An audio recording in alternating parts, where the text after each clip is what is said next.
కాకినాడ జిల్లా పతిపాడు నియోజకవర్గం ఏలేశ్వరంలో నివాసం ఉండే బొద్దిరెడ్డి వెంకటేశ్వర్లు ఈ నెల 3వ తేదీన నర్సీపట్నం ప్రాంతంలో బూదరాల అనే గ్రామం ఘాటి వద్ద అనుమానాస్పద స్థితిలో మృతి చెందాడు. కాగా ఏలేశ్వరానికి చెందిన వల్లూరి రాజా రమేష్ అనే వ్యక్తి కోడి పందాల నెపంతో ఇంటి నుండి కారులో తీసుకెళ్తున్నట్లు పోలీస్ దర్యాప్తులో తేలింది. ఇది ఇలా ఉండగా సదరు రాజా రమేష్ అనే వ్యక్తి పురుగుల మందు సేవించే అడ్డతీగల ప్రభుత్వ ఆసుపత్రిలో చేరాడు. దీనిపై పోలీసులు విచారణ చేయగా తానే బొద్దిరెడ్డి వెంకటేశ్వర్ని కూల్ డ్రింక్ లో మత్తుమందు కలిపి ఉద్దేశపూర్వకంగా హతమార్చినట్లు వాంగ్మూలం ఇచ్చాడు.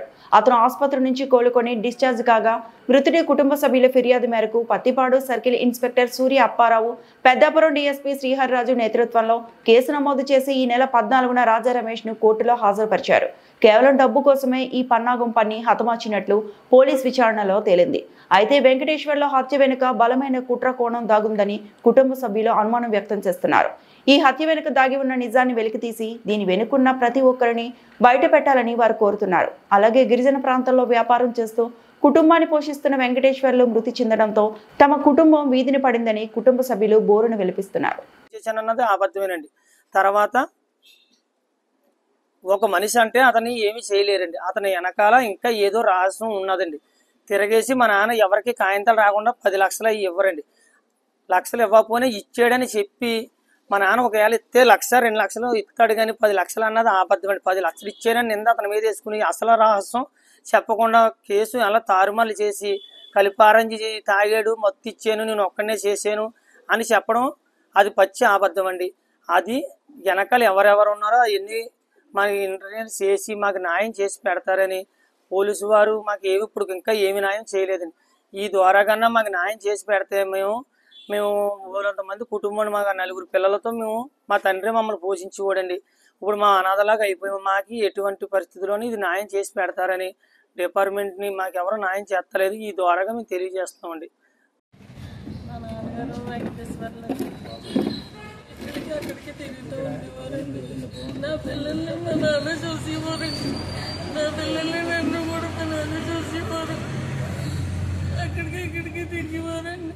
మా నాన్నగారు రావట్లేదంటే రాజా రమేష్ని ఫోన్ చేసి అడిగితే నాకు కూడా రాలేదన్నాడండి. పొద్దున్న వచ్చాడు మా దగ్గరికి అన్నాడండి. మరి పందాలు ఉన్నాయి, ఎక్కడికో బయటికి వెళ్తా అన్నారంట కదా, మా నాన్నగారిని తీసుకెళ్లారా అంటే లేదు అన్నాడండి. అప్పుడు మళ్ళీ ఫోన్ చేస్తేనే వెలుగుదాము మీరు వస్తారా, ఏజెన్సీ వెళ్ళారు మా అమ్మగారు అంటే లేదు మీరు వస్తారండి, మిమ్మల్ని తీసుకెళ్ళి వెలుగుతానని నన్ను అన్నారండి. మా పిల్లలు ఏడుతున్నారండి, ఎక్కడికి వెళ్ళారో కనుక్కోండి, మీతో వచ్చారన్నారు, మీతో రాకపోతే మీకు తెలిసిన వాళ్ళు ఎవరన్నా ఉంటే కనుక్కోండి, పొద్దున్న నుంచి పిల్లలు భోజనం అది చేయలేదు, వాళ్ళు తాతీ కోసం ఎడుతున్నారు అని చెప్పానండి.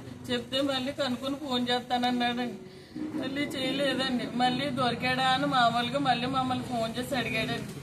అడిగితేనే దొరకలేదండి, మా అమ్మ వాళ్ళు వెళ్ళారు అని అంటేనే అయితే మీరు వస్తారా అని వెలుగుతానని అన్నాడండి. అన్నాక మళ్ళీ ఫోన్ పెట్టేసామండి.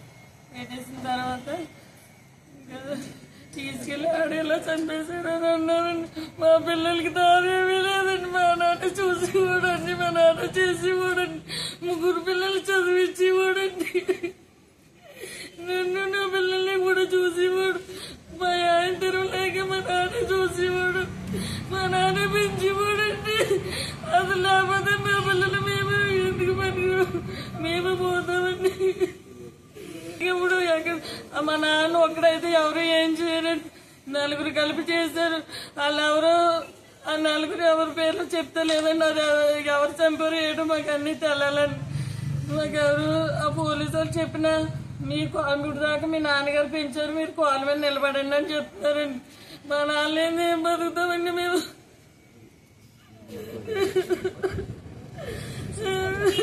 నేను నా పిల్లలు కూడా చచ్చిపోతామని చచ్చిపోవడానికి సిద్ధంగా ఉన్నాం.